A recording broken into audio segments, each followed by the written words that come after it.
Welcome to episode 122 of the Daniel Yoris podcast with today's guest, Daniel Raz. Let's go. Welcome back to the podcast, everybody. Joined here today by Daniel Raz. Great name, by the way. Nice to have you here. You have a fantastic name as well. I'm excited to be here.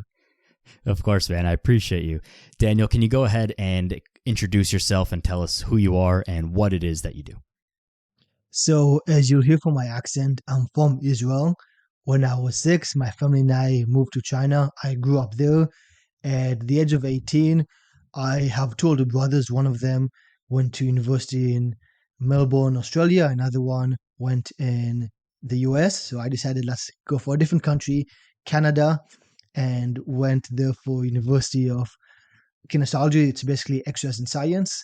I initially wanted to be a physiotherapist. After my second year of university, I decided I'd rather go the personal training route. I still finished my degree, so worked in a couple gyms. Then in 2020, I'm sure a few of you heard, there was a lockdown thing going on. So that was no longer an option. Started doing online, and that's what I do full time now. Amazing. What a story. I didn't know that about you, that you had lived in so many places. Have you been back to China, or do you go back to Israel like regularly at all? So I left China in 2016. I've been there once in 2017, haven't been there since. I do go to Israel every summer though. Nice. And where in Canada did you go to school, and where do you live now? So I went to school for UBC, University of British Columbia. I'm still in British Columbia, and I've been in the same place for the last 7 years in Kelowna. It's 5 hours drive from Vancouver, if anybody knows where that is. And yeah, nice. A lot of places to hike. It's a really nice place. So it's like California of Canada, I guess, but colder, obviously. Yeah, but not that much colder. I went to Vancouver for the first time ever. You know, I live in, or just outside of Toronto, and I had never been to Vancouver in my life until this past January. And Vancouver is phenomenal. I've heard and seen amazing things from Kelowna. It looks like a really great place to live with tons of nature, of course, way more than the big city, but you know, big enough that you still got all the big city stuff, right? Oh yeah. Was that something that you were always looking for, is something that a place to live that was very much integrated with nature and a lot of opportunity to be outside year round? Oh yeah, the city that I grew up in China had a larger population than all of Canada, right? It's all What city was it? Shenzhen. It's like by Hong Kong, 40 million people. So like something crazy, right?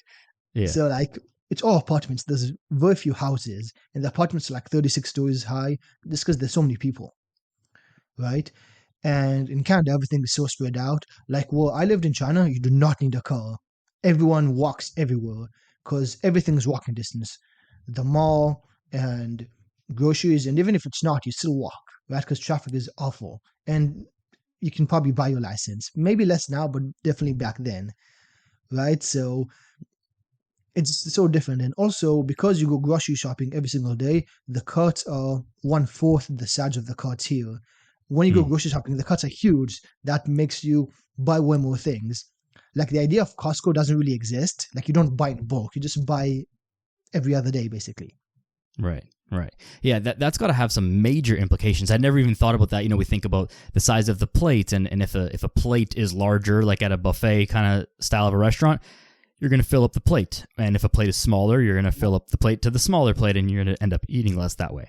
But the size of the cart also plays a role for sure. And I guess it's just more habits and lifestyle of what's, you know, the cultural norms of how to shop and how to store food and all that stuff as well. Now, were you very heavily involved in fitness or sports at all before you started your undergrad degree at UBC? So from the age of 0 to 12, I actually have very few childhood memories, which for whatever reason upsets people, but I don't remember much. And I believe a big reason is because I ate so much junk food. If it wasn't chicken nuggets or hot chocolate, I did not consume it. So I was the most picky eater on the planet, which is why I'm a huge advocate to always try new foods, because I believe you can always change your taste buds no matter what. From age 0 to 12, worst eater on the planet. Age of 12, I started playing basketball. My brother convinced me that if I ate healthier, then I would be better in basketball. And eating healthier was every single diet except what I was eating. So I slowly started trying new food, started eating healthier, started to get more into nutrition. And as a teenager, I pretty much played basketball and that's it. That's all I did. I felt extremely confident on the basketball court, but nowhere else. I did not feel like that confidence translated into everyday life. And around the age of 17, I started working out way more seriously. And I noticed that unlike a basketball, I could take my body with me everywhere I went because you literally have your body with you all the time. So the confidence translated into social life, into school, into just everyday life. So I figured that that was a way more translatable skill. Hmm. And I didn't think you could make a lot of money from personal training. So I'm like, let's go for physiotherapy. So I went to school for that, but I still had my passion of helping people prevent all the injuries rather than being the physiotherapist and go after it's almost too late, right? And when everything shut down, I'm like, okay, let's try this online thing, and that's what I do full time now. Yeah, that's a very similar story to my route. I also did a kinesiology degree, and my intention was to become a chiropractor. I actually went to chiropractic school for a year, and then, it's a long story for another day, but it's like I dropped out of that to become a personal trainer full time, and try and be on the front end of things rather than like after injury. And of course, that's a bit of a black and white statement, but it's not that black and white. You can definitely be on the preventative side of things as a physio, as a chiro, as any type of manual therapist, but not something that we need to to go into too much detail. But it's interesting that basketball was the thing that kind of like made you start to eat healthy, and it's like your big brother saying like, hey, you're going to be better at basketball by eating healthier, which is, of course, that's true, and probably didn't really make that much of a difference initially because like you're just a 12-year-old kid playing, so like anything is all the same, and like you said, any diet would be healthier than just chicken nuggets and hot chocolate, right? But not so atypical of a lot of kids who are extremely picky and they just latch on to a couple of foods for whatever reason, and then have to try and become an adult in the world and be like, okay, you can't just, this is not a way to live your life, right? Do you remember what some of the first foods that you like were okay with eating or okay with trying afterwards? I remember the first time I tried grilled cheese, and that blew my mind. I didn't know that it was possible to eat things that weren't chicken nuggets and hot chocolate. That was outside of my reality, right?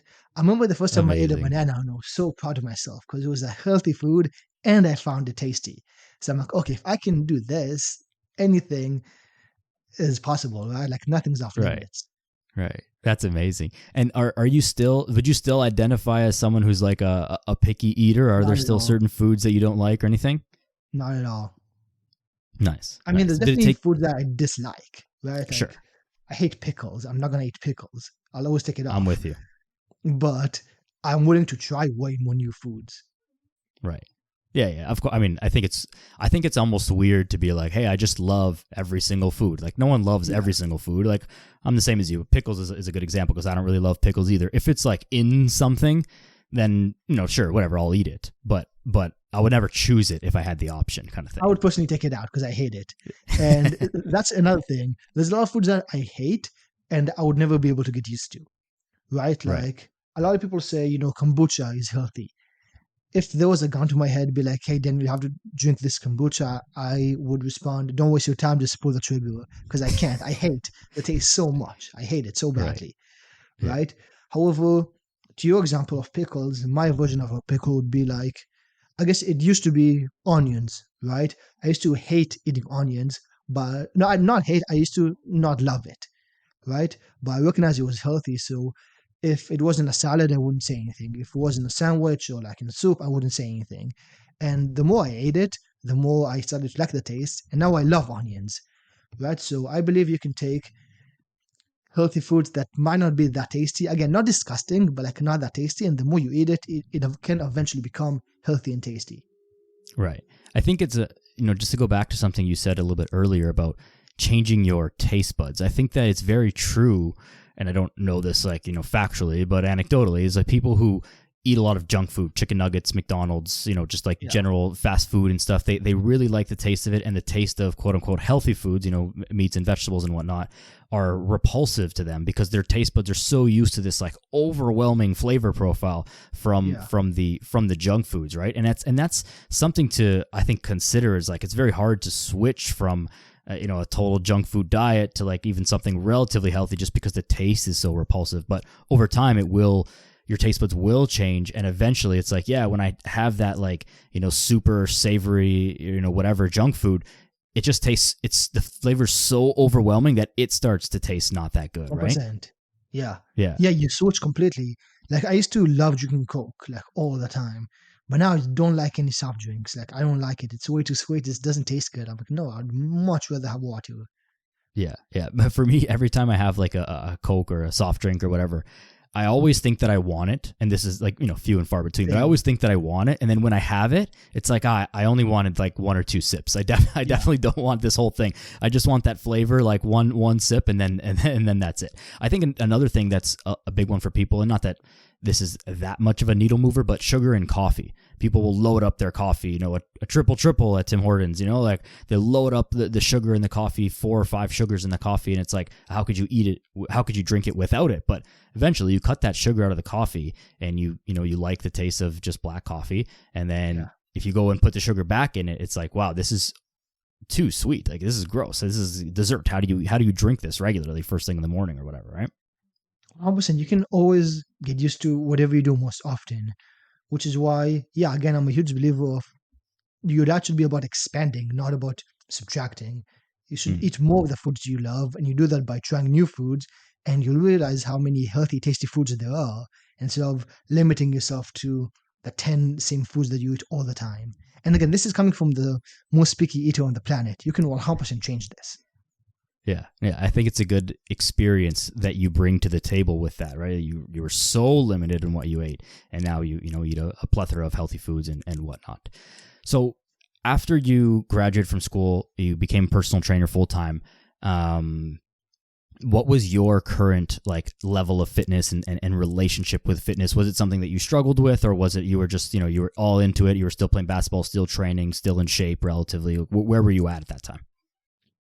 So I started playing less and less basketball because I realized it wasn't transferable. I feel like, cool, I was more competent on the basketball court, but as soon as I stepped off, I was the same guy. So I went a lot.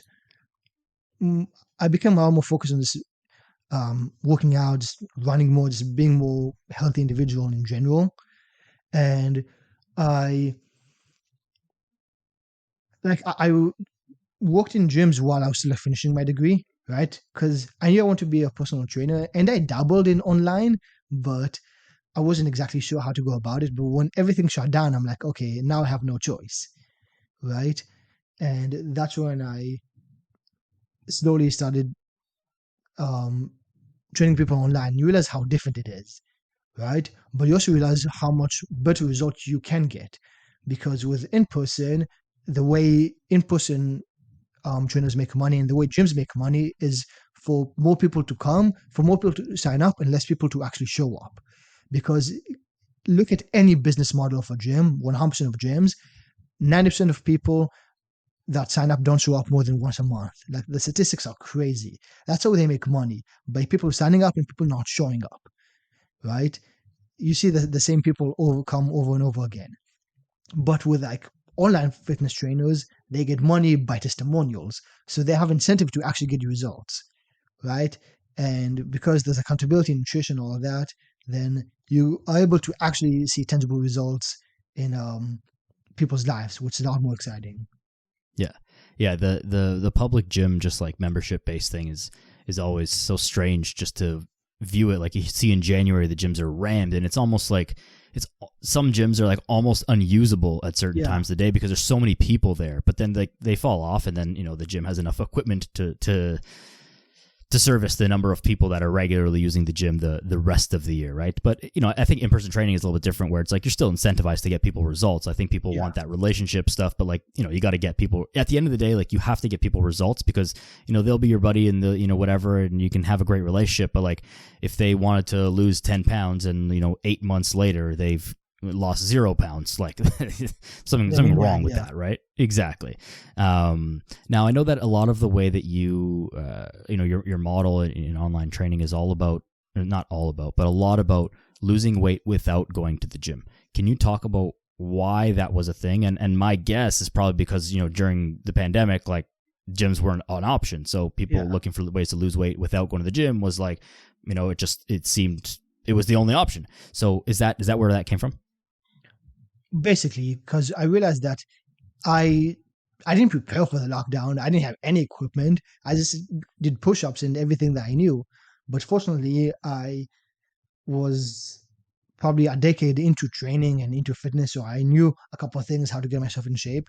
And I realized that your muscles only know tension, right? As long as you work it out, then your muscles still grow to the same rate, right? Now, if you have a full access to a gym and you know what you're doing, it is easier. However, you can still accomplish a lot just with body weight. A metaphor I use all the time is that Gordon Ramsay with 1 pan can make a better meal than the average person can with 5 pans. Because it's not about the equipment that you have, it's about knowing what to do. Yeah. And if you know what to do, then even just your own body weight, you can accomplish way more than the guy that's in the gym confused, not sure how to go about it.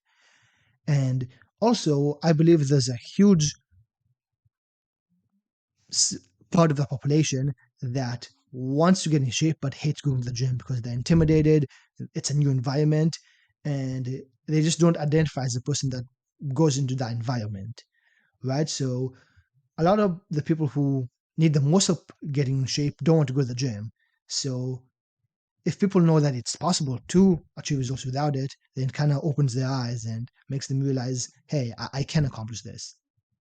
Yeah, I think that's very well said. I think that the point to highlight there is that muscles only understand tension and force, right? Your body doesn't know what a bicep curl is. It just knows Yeah. that there's some force or some tension being applied to the biceps muscle, and so the physiological response to that will be to either, based on all the conditions, will be to grow or to get stronger or to lay down more tissue or what have you, a whole bunch of other more complex physiological things. But it's a really important thing for people to notice that this is why there's not like best exercises. Yeah. It's more about like, well, how are you training and what's the intention of it? What's the intensity level of it versus like certain exercises don't really matter. We think about today, a fully equipped gym. There is way better gym equipment today in like an average gym, more likely than than Arnold would have had access to when he was training. And so does that mean that the average guy in a regular gym is going to be like bigger than Arnold because he has better equipment? Like, no, of course not, right? And that's pretty obvious. And so that's a good way to just to point out that like, hey, good equipment matters, and if you have access to good equipment, of course, use it. But it's not the only thing that matters, and it will never outweigh like intensity and just correct training principles, right? 100%. And I also want to emphasize that the people I work with are not the top 1% of athletes. The people I work with are people that are usually obese or overweight and just need some momentum to get the results they want. They're lacking consistency. And driving to the gym 20 minutes, waiting for a machine, being in front of other people, having to clean other people's sweat because they don't wipe, so much anxiety, so much more obstacles in the way to help people get in the shape they want, right? So I say, hey, let's limit as much obstacles as possible. Let's make it as easy as possible. Because, Daniel, I'm going to ask you a question. I have no idea how you'll answer, but let's see if it fits my metaphor. How many, out of the last like 10 movies that you watched, how many of them were at home compared to movie theaters? Ooh, probably if it's new movies, then probably like 50-50. But if What it's if it's like movies movies that I've period? seen before, oh, then probably 10 out of 10 at home. 10 out of 10 at home. Why is that? It's just more convenient. It's more And it's just convenient. on my time. I can pause it, go to the bathroom, whatever. Yeah. And if you could, I would imagine if you could only watch movies in movie theaters and nowhere else, you would watch way more movies, right? It would be more difficult for you to consistently watch movies, right? Because it's Yeah. such an obstacle. Yeah. But if you're able to watch movies at home, which we are able to, you're able to watch way more movies, right? Same thing with your fitness. right? If you're able to do 20 minutes of workouts at home, you're able to be a lot more consistent, and consistency is key to anything, right? Again, full disclosure, if you want to be a bodybuilding world champion, if you want to be the top 1% of athletes, I'm probably not your guy because you would need a gym. You would need to work out for like 2 hours a day. You need like to be super strict with your diet. But if you have 30 pounds to lose, you just want a six pack. If you just want to flatten your tummy, if you just want to have more energy, if you just want to live for a decade longer because you're on high blood pressure medication and just want to get rid of that, then you can accomplish plenty at home. You can even accomplish plenty just by walking, right? As long as you are consistent, then that's all that matters. And I want to help people who just struggle with that consistency and want to get results without going to the gym because they hate the gym for whatever reason. Yeah. So many things you said there that like are things that I often say, it comes up every single podcast episode, and it always amazes me because, you and I haven't had a conversation until right now, aside from, emails back and forth, setting up, like scheduling this. But, the consistency is the number one thing. Walking is probably the biggest needle mover of all. And you do need more equipment to become like, extremely muscular or like whatever, of course, but it's not necessary for most people. And like, I think I'm someone who I probably push the gym more than you do, and not that there's any right or wrong way to go about it. It's just the way that we say things and the people that we're speaking to.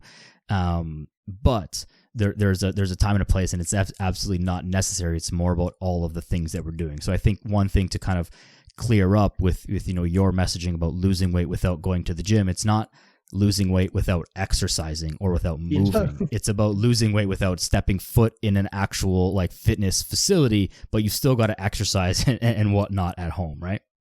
100%. And on to that point, just like when I say you can lose weight while eating your favorite foods, I'm not saying you only eat donuts and nothing else. I'm Yeah. saying there's likely way more healthy, tasty foods that you don't know are tasty because you've never tried it. And if you write it down, there's actually way more healthy foods that you enjoy. You're just in the habit of eating junk food. But my guess is there's a few vegetables, a few types of fish or chicken or steak that you do, or eggs that you do enjoy, right?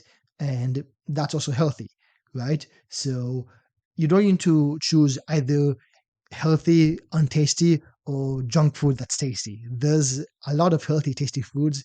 And my point is, if you focus on that, then you can remain consistent. My point is, in terms of exercise, if you do 20 minutes at home, is better than going to the gym once a month for 3 hours. Consistency matters most in everything. Right. Yeah. The daily deposits, right? 20 minutes a day is always going to be, these big chunks that are less frequent, right? Now that 3 hour exercise session might be more effective than a single 20-minute exercise session, but 30 days of 20 minutes is going to be way better than a single 3 hour session. I think it's also a really good way to position things as well, because you remove like this barrier. One, it's a logistical barrier, driving to the gym if the gym is not close to you, right? Your 1 hour workout can end up taking 2 hours or even 3 hours if the gym is, somewhat far, or there's traffic in the gym, or the gym is busy, or, any number of things that could be happening, right? Plus the anxiety, especially someone who's new to the gym, or is just someone who's new to the gym. It's an intimidating environment. As much as like I think the gym community is actually extremely welcoming and people like love to see new people there and all that stuff, you don't know that walking in, and so it's really hard to just embody that before you've been there for a couple months, and you realize that everyone's just gonna be kind to you for the most part. And more importantly, like no one really cares about what you're doing. Like they're just there, they're just there doing their own thing, more worried about what people think about them, never mind what they think about you.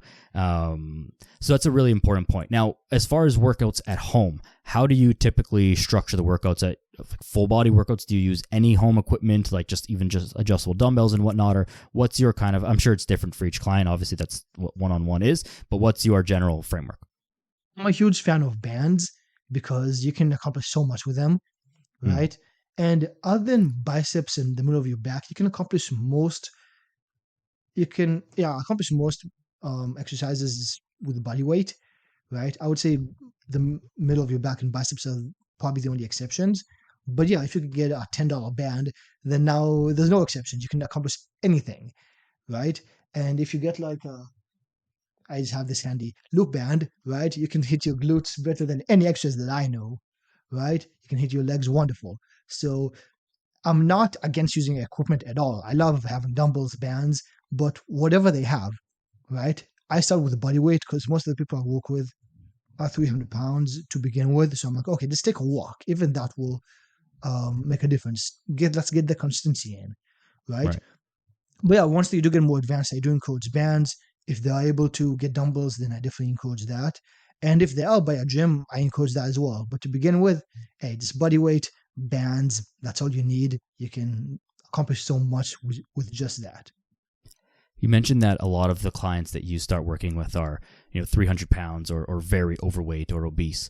What is some of the mindset shift that needs to happen for these people, or that you see happen for these people, where they're ready to take that step, even to reach out to you and be like, hey, I've been doing such and such, and like I'm ready for coaching now. What's their kind of mindset like, if that question makes sense at all? In my experience, and this is like a catch-22, the people who are most anxious, the people who are most skeptical always end up being the best clients, Hmm. right? So it's never like, hey, I followed you, you're amazing, let me be your client. So it's a battle, but those end up being the best testimonials, which is why I quote unquote am willing to put up with the fight, right? Yeah. So if you're anxious, fantastic. You'll probably be the best client I've had so far. So what I really focus on is what I call the easy wins. Because come January 1st, everyone, after not exercising for months, decides I'm going to work out for 2 hours every single day. I'll eat nothing but bananas and carrots. I will drink 7 gallons of water every day. Something super unrealistic. They're not Yeah. able to sustain with it for more than 3 days, right? Then they get discouraged, they fail, and they feel worse about themselves than ever before. I take the opposite approach. I say let's start with the easy wins, things that take minimal time and effort and move the needle in your favor. As an example, this is a standing desk. I knew I was going to have this podcast, might as well stand. Every time I have a phone call, I walk, I never sit. I encourage my clients to do things that don't take time, don't take effort, move the needle in their favor. Improving the quality of the sleep does take time, does take effort. You just need to know what to do. Having a water bottle within arm's reach is super simple, but makes a tremendous difference. 75% of the American population is constantly dehydrated, causes them to look and feel bloated. Right? So once you're able to start seeing some type of wins, and I call them easy wins because again, don't take time, don't take effort, and help you achieve your goals. I believe most people don't lack motivation, they lack tangible results. It's super Hmm. easy to be motivated if you see the number on the scale go down every week. It's super easy to be motivated if your clothes fit better every single week. If every day you look in the mirror, be like, I look better today than I did yesterday. Being motivated is easy. So when I give my clients 20-minute workouts, they say, that's it. I'm like, yep, don't do any more. I mean, if you want to, you can, but you don't have to. And they do that every day for like a week. Then next week we might increase it to 21 minutes. Like super minuscule changes gets them momentum, gets the snowball rolling, and pretty soon it's a pretty big snowball that can knock down anything.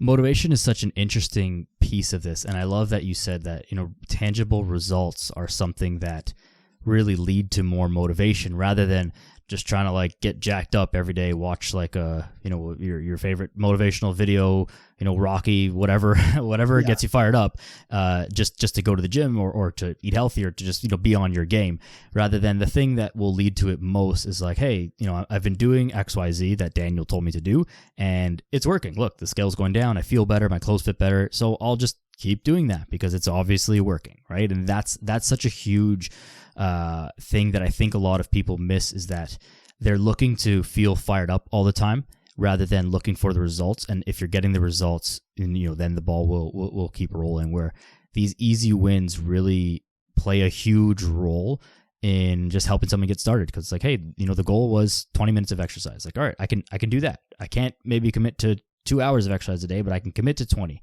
And Daniel said only do 20, so I did 20, and like therefore I'm doing good. And then next week we can kind of increase it. So yeah, that motivation aspect is really, really important.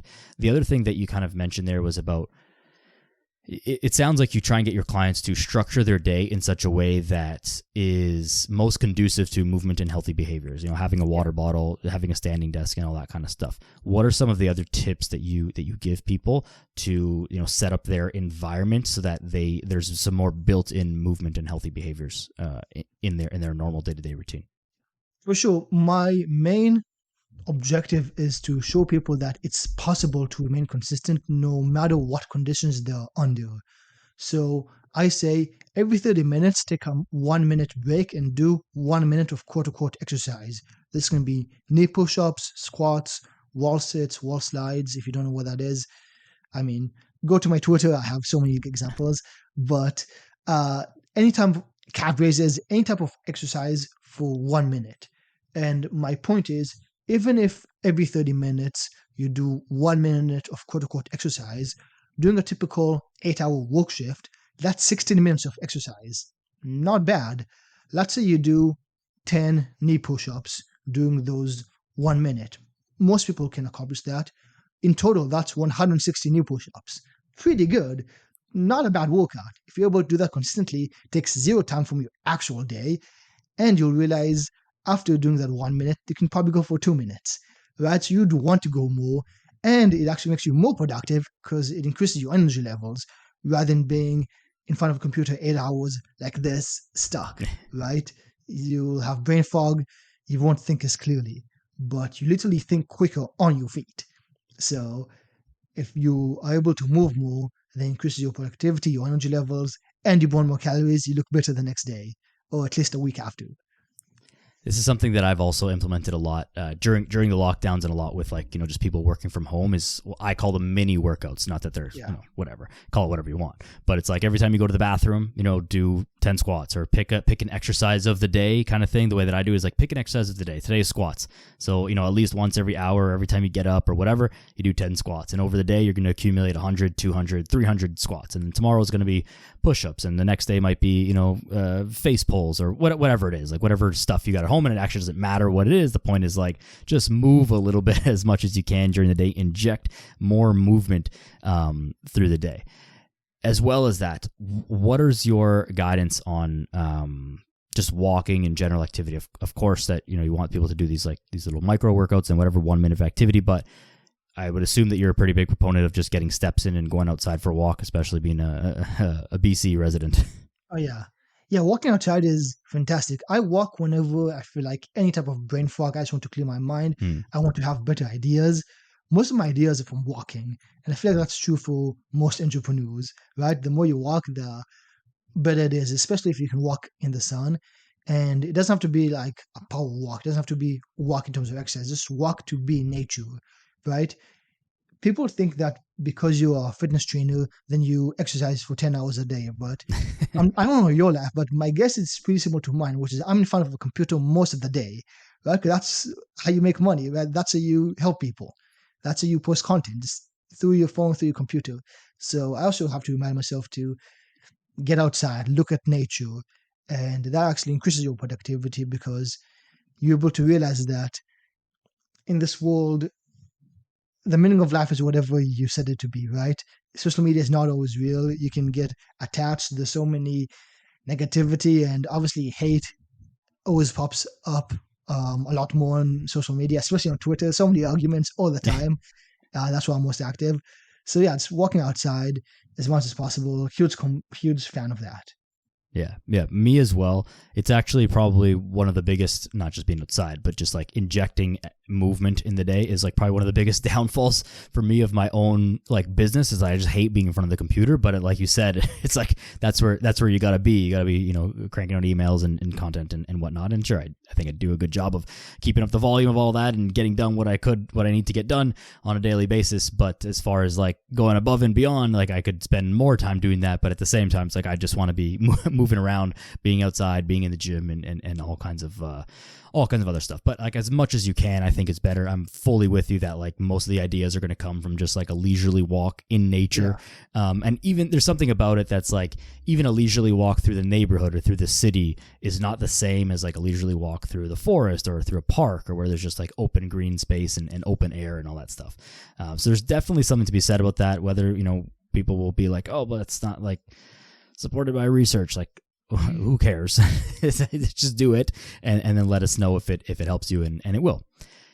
Another thing that you are very big on and give a lot of good tips on is fitness and like nutrition tips for traveling. Now, of course, the world is like opened up. Business travel is like back on the go. People are on planes, meetings, all that kind of stuff all over the map. So what are some of your best tips for traveling? Because that's a place where a lot of people tend to slip up on just because they're outside of their built environment. 100%. So in both regards to nutrition and exercise, it's not did I exercise or did I not exercise? It's not did I eat healthy or did I not eat healthy? It's how healthy did I eat? How much exercise did I accomplish? So can you do 20 minutes? Can you do 10? Can you do 5? You can always do something. Can't eat the most healthy. Can you eat a bit healthy? Can you prioritize protein? Prioritize like fruits and vegetables, things like that. Can you just drink more water, avoid soft drinks, avoid like alcohol for the most part? Then you'll be good, right? Not everything has to be organic, unprocessed, but do the best you can while you're traveling. I imagine, Daniel, that no matter what location I put you on Earth, you will still look like you, right? You won't blow up to 300 pounds because you have a certain standard of who you are and you have certain principles that even if you're in a foreign place and you don't know any of the food, you're not familiar with anything, you'll still be able to eat somewhat healthy, right? Even if I put you in the middle of Vietnam and the menus in Vietnamese, you'd have to point something and that's the food that comes. You'll see the pictures and you'll point to that. You'll have a certain idea of what type of foods to eat. And that's what I try to convey to my clients is instead of giving you a meal plan, a strict list of saying you have to do this, you can do that, it's about learning the general principles that no matter where you're at, you're able to remain healthy.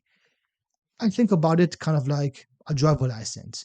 No matter where you drive, if you know how to drive, you're able to get around. Now, yes, some places are more complicated. Some places you have to be more careful of your surroundings when you drive in foreign places.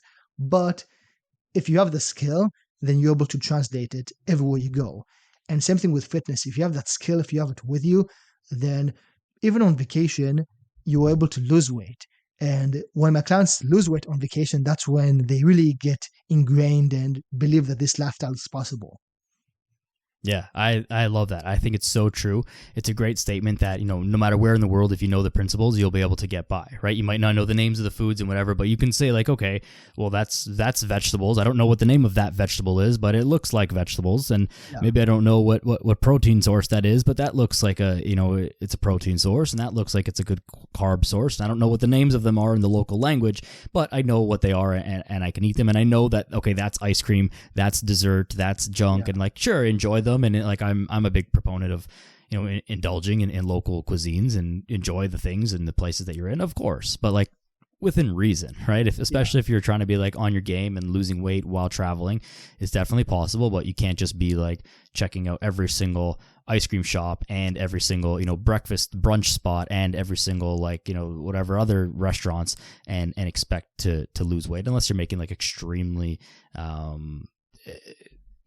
good choices all the time, but then you're not enjoying yourself and it defeats the purpose of everything that I just said.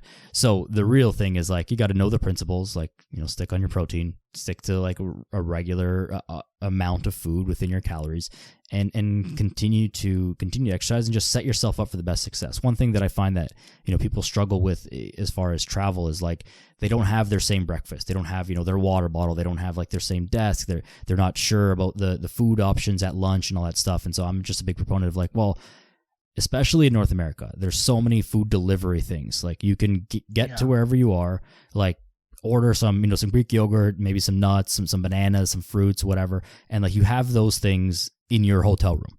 And then from there, like look up where you're going to be, like take the 10 minutes it takes, maybe not even take the few minutes it takes to just like look up where you're going to be and what are the food options. Okay. There's a McDonald's, there's a Chipotle, and there's a, whatever, another burger place. Like, okay, well, fine. Those are the options. Okay. What are you going to choose from those options? That way it's already pre-thought about versus you get there and you get in the line like, oh, well, I'll just have the Big Mac and supersize it. Like, well, that's where failure comes in, right? You've got to think about these things a little bit ahead of time and just understand the system, understand what you're doing, be aware of your surroundings in order to kind of like make the best make the best choices. That's kind of how I always position it. It's just like, be aware of what you're doing, make the choices when you're thinking, clearly, rather than thinking with your stomach at the moment. Yeah, definitely. And I've noticed that when I give my clients example, be like, if I want a Chick-fil-A, this is the menu, this is what I would pick, and this is the reason behind it. If I want to Right. Chipotle, here's the menu, here's what I would pick, and here's the reason why. And once they're able to see a couple examples, then when they go to Burger King, and that's the only option they have, be like, okay, in Chick-fil-A and Chipotle, he said this. I feel like it applies the same thing. So maybe order double meat, maybe don't order a soft drink, maybe don't order a bunch of fries, right? They get the general principles after giving them a few examples, and then they're able to carry that everywhere they go. Yeah. Yeah. I think it just really comes back to, like you said, the general principles and goal setting, right? Have something in mind for while you're traveling. Is the purpose of your travel, the purpose of your travel is work or pleasure, whatever it is.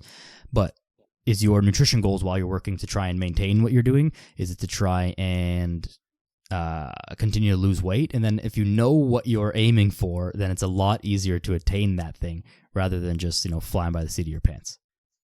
100%. As far as time-saving tips, then, from the home, ways to kind of set up your environment, what are some of those things that you often speak about and advise your clients on as far as time-saving tips at home? In terms of like exercise, you mean? Exercise or their nutrition, just their entire lifestyle. Mm. Right. So in terms of exercise, I am a huge proponent of having your mat set up, having your workout clothes set up, so it doesn't take that much effort. Put them on and get your exercise going. And a huge emphasis. I definitely want to emphasize, just start. The goal isn't to complete the workout. The goal is to start. As long as you start, you've won, right? Because if you look and I give you a 30-minute workout, that might be intimidating. Even if I give you a 20-minute workout, it might be intimidating. But if your mindset, as long as I start, I win, and I truly believe that, then after the 5 minutes, then you'll probably want to continue. And let's say after the 5 minutes you have a headache, hey, then you can stop. But always start, always do a bit of something. In regards to nutrition, I recommend to obviously make a list of healthy and tasty foods so you realize what to mostly focus on, and also what I call meal prep food. Now, meal prep food, by my definition, isn't strictly rice, broccoli, and chicken in glass containers. There's way more than that. By my definition, meal prep food is anything that takes less than 5 minutes to prepare. So, nuts, banana, let's say sandwiches that are already made, right? Dark chocolate, love that. All that is meal prep food because it doesn't take long time to make. It's already made. Beans, right? Canned beans or canned tuna. You just open the can and you can eat it, or you can heat it up as well. So anything, eggs, takes 3 minutes to make, right? Anything that doesn't take a lot of time. If you're able to have those ready, then it's faster than eating junk food, right? It's faster than ordering fast food if you just have those ready. So set yourself up for success. If I wanted to eat ice cream, I would have to drive 20 minutes to the closest, or 10 minutes to the closest grocery store, grab ice cream, talk to the cashier, come back home, open it up, take a spoon, eat it. If I want to eat dark chocolate, which is significantly healthier than most ice creams, then I just have to reach over and eat it. Right? This is 95% dark chocolate. Anything above 90% is good for you. So, for the most part, right? It has more benefits than negative. So yeah, make it easy to make the healthy choices and difficult to make the unhealthy choices, so you can set yourself up to win. Yeah, well said. I think, again, it just comes back to so much preparation, right? And this is where coaches come in. It's like, well, these things seem obvious to us, and they seem obvious probably when we say them, like, oh yeah, like, of course, why didn't I think of that? And it's like, well, because it's not your job. Like, we spend all day thinking about these things and reading about these things and whatnot. So yeah, they're not rocket science. They're not like, oh my God, no one's ever thought about this before, to have like a sandwich, pre-prepared or whatever. But it's a massively helpful tip, and it's something that most people haven't thought of before, and that's why they're not doing it, right? So this is where just having a coach comes in to kind of like, hold your hand and show you the ropes and give you these pointers and think about, okay, well, what's going on in your life compared to what's going on in the lives of many other people that I've trained before, and this has worked for them, and it's probably going to work for you. It's at least worth a shot. That way, if you set yourself up for success, the chances of success are significantly greater rather than, hey, just maybe stop eating ice cream so much. Like, everybody knows that one, right? But that's not really a tangible tip, right? 100%. On that note, I have a question for you. I want to see how you answer that. And I've been Yeah. thinking about this quite a bit lately. I obviously have my own opinions, but I want to see your thoughts. So, Let's hear what it. do you think when people say ChatGPT and YouTube can replace personal trainers? Well, YouTube obviously can't replace personal trainers because it would have done so already, right? YouTube is not new. I think that ChatGPT can replace a lot of personal trainers, and that's because a lot of personal trainers are not good at what they do. And so a lot of personal trainers forget that the most important part of personal training is the personal part. And so they operate like ChatGPT, except they're just not as good, where they're just giving programs and macronutrients, and it's like anyone with a keyboard can write a workout program. Anyone can write a bad workout program, right? And it's not that hard to write a program that doesn't suck. It's difficult to write a good program, but it's not hard to write a program that's not horrible. And so anyone can do that. Anyone can go online and use a macro calculator of some sort to be like, okay, here's my stats, here's my weight, height, sex, age, exercise, whatever. And, it says you should eat 2,100 calories and 173 grams of protein, whatever it says. Anybody can do that. But what a computer can't do is read the human emotions, read the human element of what's happening in that person's life, understand the relationship between themselves and their spouse or their family or their roommates or whoever it is that they live with in their current environment, and the stresses of their job and the holidays that are coming up, and all of these things that contribute to an actual real person's life and the things that are going to make them successful. So I think that over time, it may become good enough to do that. I think we're very, very far away from that.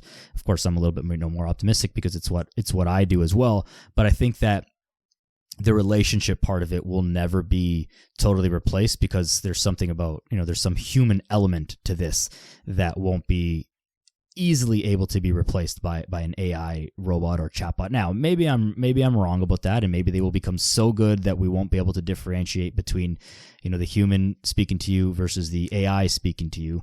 But I think there's always going to be a place for that human interaction, and I think that, I actually think in-person training is way less susceptible to these tools because in-person training, you touch the person, you can see how they're doing it, you can see their exertion level, you can see so much more, you gather so much more visual feedback, just their mannerisms, the way that they walk and the way they hold themselves, and that is a different aspect of coaching rather than just giving the nutrition plan and just giving the workout plan and all that stuff. So I know that that's kind of a long answer, but I think that it will replace a lot of people, but it won't replace the entire profession. Just the profession will shift more towards really leaning into the personal aspect of things, and the programming and nutrition, the hard, just the deliverables, if you will, the macros, the workouts can easily become automated. I've used ChatGPT to try and write programs, and I don't think it's good at all. I think it's actually really bad right now. But again, having said that, it's better than some stuff that I've seen out there that an actual human wrote. So that speaks more to the average level, I think, of people. But there's no doubt that it will get better at writing programs than people because it just has more information. So there's no doubt about that. I think it's really far away from that. What do you think about it? I know that was a long answer, but what are your thoughts on it? You said I'm allowed to be explicit, right? Of course, say whatever you want. Cool. So a metaphor that I just thought about yesterday, which is why I asked this question, is saying that ChatGPT and YouTube will replace personal trainers is like saying porn and OnlyFans will replace real sex. I believe humans have a desire for a real human to actually satisfy the need. Yep. It's not the same. And you can get some results. I mean, people do it, right? You can get cheap results for sure on both ends, but it's not the same if you've done both, right? Yeah. If you experience both, then you know it's not even remotely close. And another thing I want to keep in mind is right now, 70% of the population is overweight. I don't see a future that in the next 5 years, that number is zero, Hmm. which means that no matter how good it is, it's still not good enough, right? Because even if it's cuts by half, which won't happen, but if only 35%, if only one third of the population is overweight or obese, one third of population, that's 2 or 3 billion people. So 2 or 3 billion people are not satisfied with what the market has to offer, assuming that what the market has to offer is incredible. Those people need solutions. They need solutions that haven't worked so far. They need some sort of accountability to make sure that they do what they say they're going to do. So yeah, I don't see this going anywhere. I feel like it's only going to get bigger and bigger. And I believe you made a really good point. If you're a loser, then yeah, everything's saturated. ChatGPT will take your job over right now, Yeah. right? If you don't know what you're talking about, 100%. If you've never gotten other people's results, then yeah, obviously, then you're extremely replaceable. But if you've gotten endless testimonials, if you do this if like this is really something you do right now as a hobby, like this is who you are, then yeah, I feel like I don't think either of us are going anywhere. Yeah, I think the other thing that's kind of obvious with this is like people are not overweight or obese or unhealthy because of a lack of available knowledge in the world, Yeah. right? They may lack the knowledge personally, but it's not because the knowledge doesn't exist. Like you and I don't possess some secret knowledge about workouts that Yeah. that nobody else knows, right? You and I are both learning from other people who are ahead of us, who have been doing this longer, who do more research, whatever. There's always stuff to learn. Like we're always growing, right? And but if you Google anything, like ChatGPT just pulls from whatever's currently on the internet. So that means that all that information, like it already exists. Yeah. It already exists. And so if you took the time to, Google it and do the research and whatever, not research, but like whatever, look up stuff and figure it out, you could get all that knowledge right now and it wouldn't take very long. But it's the aggregation and it's the delivery of that knowledge, right? I'm sure if you ask ChatGPT, give me 37 tips for working out at home, it'll spit you out 37 tips. But it's like, you don't need 37 tips. You probably need like 2 or 3. And so a person, a human, can give you those 2 or 3 that are going to be best applicable to you, whereas ChatGPT doesn't know anything about you. And maybe eventually it will, but you still have to put in the effort to like train the thing to do that. It can't do it. It can't be active in figuring out who you are. Whereas a coach, like I know that I have a very comprehensive intake process where we're talking for like an hour or over an hour just about like trying to figure out what's their deal and everything that I can about them so that I can deliver the best possible advice and the most directed advice that's going to help them. Because a tip that I would give to you, for example, wouldn't be applicable to the next person, and it won't be applicable to the next person after that, because everyone's got different stuff going on. So I think that's where that really like personal element comes in, and that's how that's just how it's going to progress. It'll replace some people, like again, the losers, people who suck, but they're not going to last very long anyways. So it's not really changing the landscape of the industry, I don't think. That's a good point, because even if ChatGPT didn't exist, people won't get results from them. So yeah, they have negative word of mouth, so that's not going to go well for them. But I really Yeah. love what you said about the personal aspect, because humans don't respect robots to tell them what to do, right? You can go to ChatGPT right now and be like, hey, give me compliments. Doesn't matter what ChatGPT say, you won't feel better about yourself. But if a person, you'd be like, hey, your shirt looks good, you'll feel good about it, right? Yeah. People need other people. Without it, technology can only do so much. So I just wanted to ask that, because I see people say that, I'd be like, wow, you really have no idea. That's like somebody who's only watched porn and looked at OnlyFans, have never had real sex. Be like, yeah, real sex isn't that good. Like, why do you need another human? I'm cool. You've never experienced it. Right. I think that the ChatGPT and that stuff, it will take over jobs. It will more take over jobs. And before I say this, maybe this is just because of my ignorance, because I don't know as much about those jobs, but it'll take over jobs that have more like hard skills, like right and wrong answers. Yeah.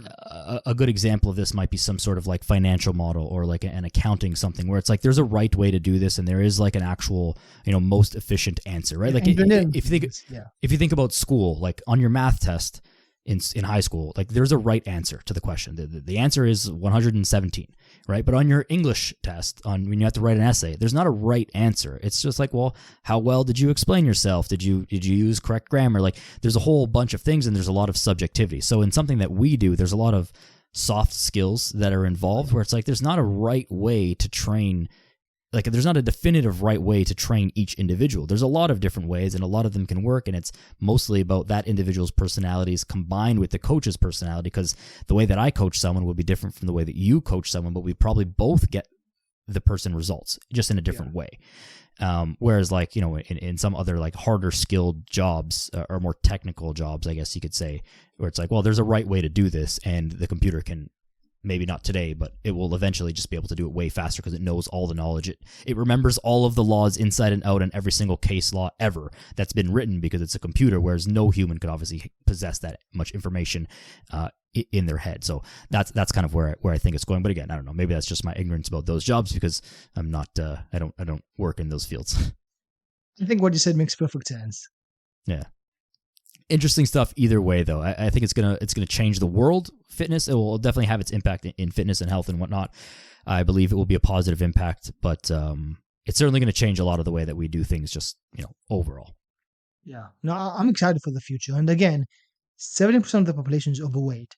I don't foresee a future where that number is 0, right? Yeah. So unfortunately, I agree with you on that. We want it. Yeah, we're all on the same team. Yeah. But like, it's weird when people say, "What's your competition?" Like, well, my competition isn't trainers. My competition is big pharma. My competition is junk food, McDonald's. Yeah. My competition is the narrative that you can be healthy at any size. That's my competition. That's what I'm actually fighting against. Not other personal trainers. Not ChatGPT. We're all on the same team, trying to make the world healthier. And we're currently losing, right? People are getting more and more overweight. So it's a battle, but I believe it's a battle that we will win in the coming future.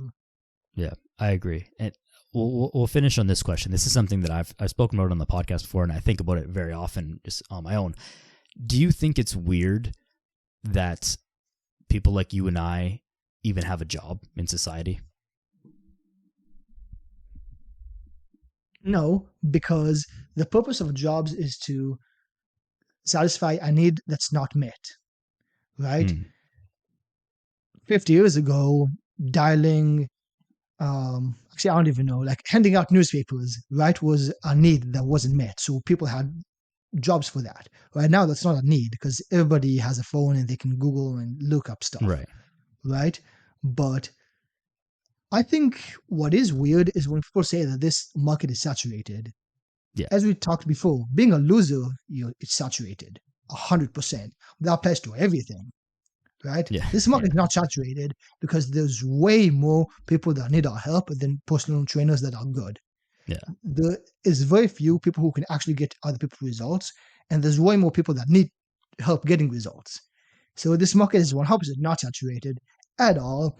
If you are competent personal trainer, then yes, highly recommend this field because there's infinite people to help, right? Because we can only handle so many clients. Like if I give you 1,000 clients, you can't do one-on-one for 1,000 people. It's not possible. Right? And how many people are overweight? Let's say whatever, 7 billion, right? So that means you would need 7 million competent personal trainers, and there isn't 7 million competent personal trainers. There's less than 1 million. There's probably 100,000, right? If we're being like really, really nice and generous. So yeah, we can't. There's way more people that need help than we are able to help. So I feel like this is a golden market to be in. Yeah, the numbers are favorable, right? If you help 1,000 people, that's amazing and like a big difference. But at the same time, like 1,000 people is a drop in the bucket of the number of people who need help. I guess what I was getting at with my question, just more to define it, was like that there's even a need for like our services in society. Like it's a sign of like, to me, it's a sign of a broken society. We shouldn't have to be, coaching people on how to like eat healthy and whatever, because like there's something, we're trying to fix something that's broken. That's kind of the way that I think about it. So I would love to like be so good at what I do that I coach, that I work myself out of a job. But I don't think that that's that's going to happen. But that would be a great thing, I think, for society, is that we don't need. I see your point, trainers. but a counter argument to that would be like, isn't it weird that we have entertainers? Why can't people just be happy all the time? Right. Just like children, right? But like, the fact is, there's a need in the market, right? And we're here to satisfy that need, because technically you should just be able to be a monk and be happy all the time. You don't need any stimulus at all. Fair. However, that's not the case. Now, it would be better if the world as a whole didn't need any stimulus other than food and shelter. We didn't need anything else. However, we're more evolved than that. We are kind of like plants in the sense we need water and sunlight, but we also have complicated emotions. So we need stimulus. And yeah, I definitely get your point. It is weird that this is needed, because lions don't need personal trainers. They're just lions. They just move. Yeah. Right? But we're just in a different place than them. So yeah, we need a bunch more things that don't really make sense to like, if you compare us to other animals. But the way I view it is, there's a need in the market. There's a huge market with very few people who can actually satisfy the need. So it's not weird in that aspect. Yeah, no, agreed. That's a really good point. I mean, I guess if we really break it down to like what we biologically need, then we would all just be monks and farmers like that. Then that would be it, and there would be no need for any other job either. So, yeah, good point. But very interesting stuff. I think this fitness space is in a really good space, but it's in an interesting time with just new technologies and whatnot coming out. Daniel, thanks so much for being here, man. I appreciate your time. This is a great chat. I think there's a lot of really actionable tips in this episode for people to take away from them, for themselves, which is always the goal here. Is there any last message that you want to kind of leave the people with here in closing? Invest in the most valuable asset that you have, which is yourself. Stocks, crypto, real estate may go up, may go down. You carry yourself with you everywhere you go. Quite literally. So might as well carry that confidence, that energy everywhere you go. Nothing's a better investment than yourself. If you want to hear more about me, then check me out on Twitter. I know Twitter isn't just politics and random arguments. There's a good side. There's a fitness Twitter. Lots of lovely people. My username is DanielRaz_fit. You can also check out my website at DanielRazFit.com. That's DanielRazFit.com. You can also check me out on Instagram at DanielRazFit, but honestly, I'm not that active on Instagram. If you go on Instagram, check out Daniel Yours. His content is way better, so check him out for sure.